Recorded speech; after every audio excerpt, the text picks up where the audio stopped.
How's your summer going? You guys sweating your ass off too?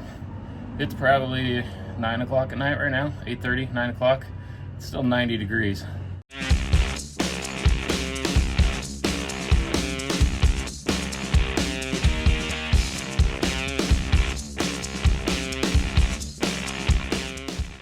What's up, everyone? So today we are reverse leveling the truck. You can see it across the road there.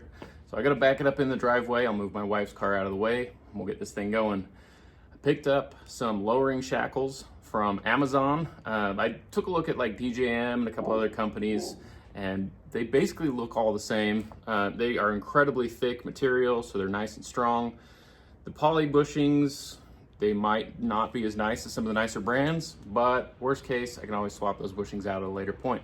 I am getting surgery tomorrow, so this is kind of a dual purpose: make the truck look better, also help me getting in the truck after my surgery. So let's back the truck up the driveway, get this thing going.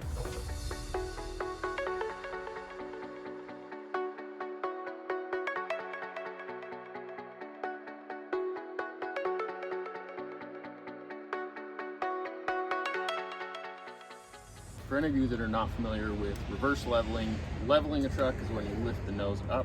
Reverse leveling, we're going to put the rear down. So we're going to level out the truck by lowering the rear. Right now we are sitting basically exactly 40 inches there. So we should be sitting right around 38 inches when we're done. It does measure 38 inches in the front from the ground to the edge of the fender here. So it should sit perfectly level. So we've got a 21 millimeter and a 24 millimeter up here. On this side, it has its own retainer, so I don't need to worry about that side. On this side up here, I will have to put a 21 millimeter wrench to hold that still, but I should be able to fit an impact in here. So it should be pretty easy. I have broken these loose already. I soaked all of these bolts for probably the past couple weeks. I've put a penetrating lube on them. They should come undone pretty easily. I have broken them loose with a breaker bar already, and I have already chocked the front wheels. So the next thing we need to do is grab the floor jack and unload the suspension. So we'll put the floor jack right here under the hitch. We'll unload the suspension. We should be able to pull these out, throw the new shackles in there.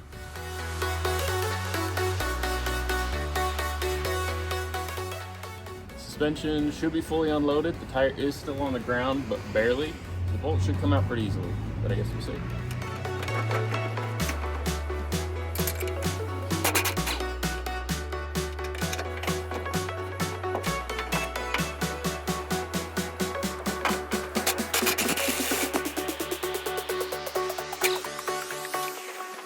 Jack it up.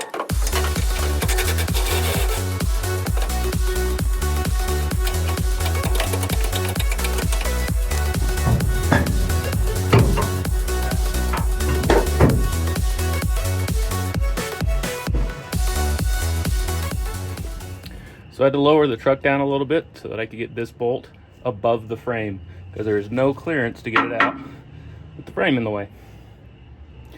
We got this guy out. Let's grab the other one, throw it in. I know you guys couldn't really see what I was doing up there, but you can see I've got the bolt head through right here. Throw the nut on the top bolt. So we got to raise the truck back up a little bit so that we can line up this hole at the bottom here. That was too much. Let's see if I can just push it up.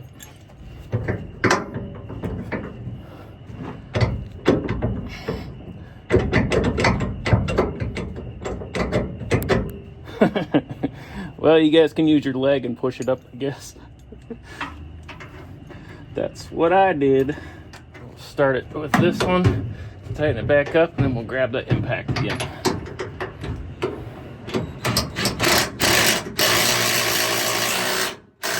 So you don't want to tighten these fully. So we will back it off a little bit until we're on the ground. And then when we're on the ground, we'll tighten all of this up properly.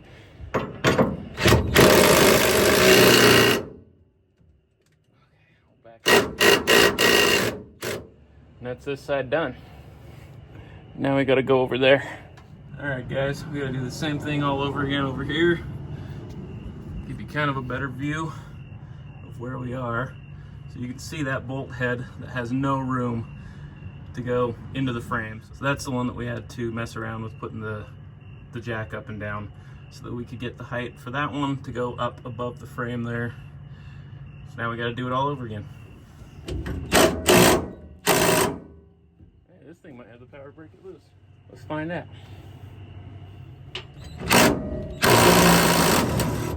That's crazy. Little Bauer impact driver had the power to rip that guy off. I did break it loose with a breaker bar already, but that's awesome.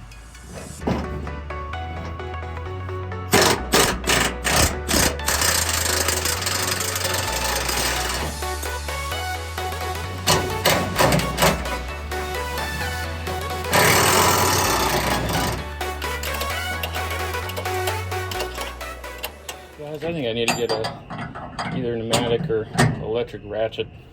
That'd be a lot faster than doing this.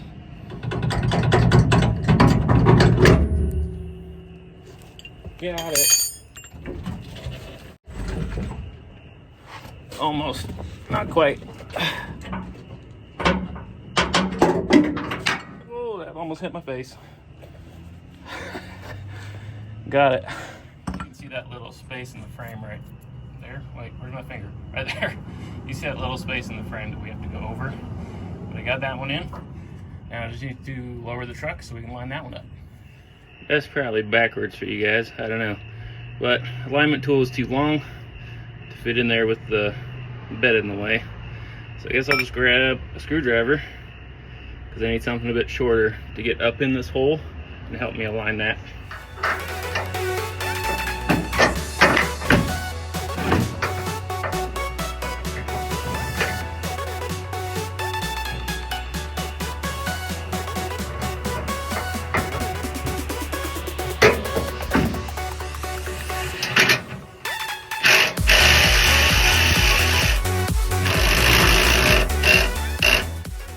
Lower the truck down, tighten all these up. I don't know if you guys can see that. I'm gonna put you right there. Maybe you can. This is not an impact socket, but it is nice and shallow, so I'm gonna use it on this side. Let's see if I can shine the light up behind it there. So that's how much clearance I have on the bed now that it's got the 2-inch drop shackle, which is fine. I mean, that side of it doesn't really move much, so shouldn't be a problem. But I guess if it makes a bunch of noise, I'll find out. That's 39 inches. Suspension might need to settle a little bit still, so it might lower down a little bit. I guess we'll see.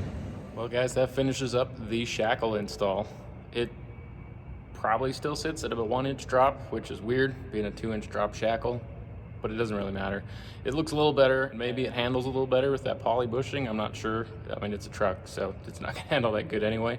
If you're installing these on your truck, make sure you lube those zerks. So there are grease zerks in both of them, and poly bushings like to make a lot of noise. So make sure you're lubing yours up so it doesn't squeak a bunch on you. Hopefully you guys hit that like button, hit the subscribe button, and we will see you guys hopefully fairly soon.